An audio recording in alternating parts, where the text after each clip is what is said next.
तो हेलो दोस्तों, हम इस वीडियो में बात करेंगे भोजपुरी के सुपरस्टार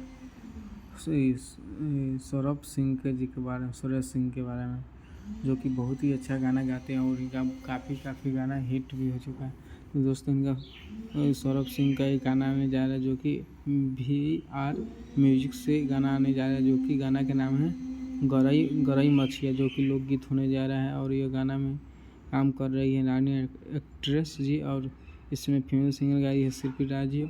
और यह गाना के लिखे हैं बहुत ही अच्छा राइटर, जो कि अभी नाम पवन राजा है, जो कि लिखे हैं गाना के, और म्यूजिक दिए हैं राजा गाजीपुरी, जो कि बहुत ही अच्छा म्यूजिक देते हैं। और यह गाना 9 तारीख को सुबह रिलीज किया जाएगा VR म्यूजिक चैनल से। दोस्तों, यह गाना का नाम है गरई मछरिया, जो कि रानी जी का हस्बैंड जी का कंपनी है। तो दोस्तों, यह वीडियो पसंद आया हो तो वीडियो को लाइक कीजिएगा, ताकि भोजपुरी का हम हर अपडेट बनाते हैं। और यह गाना बहुत ही बेहतरीन होने जा रहा है, जो कि सौरभ सिंह का और शिल्पी राज की जोड़ी है, जबकि जब आती है हिट ही होती है। तो दोस्तों, वीडियो पसंद आया हो तो वीडियो को लाइक कर लीजिएगा, चैनल पर नए हो तो चैनल को सब्सक्राइब कर लीजिएगा, ताकि भोजपुरी के हर अपडेट आप तक पहुंच पाए। जय हिंद, जय भोजपुरी। धन्यवाद दोस्तों।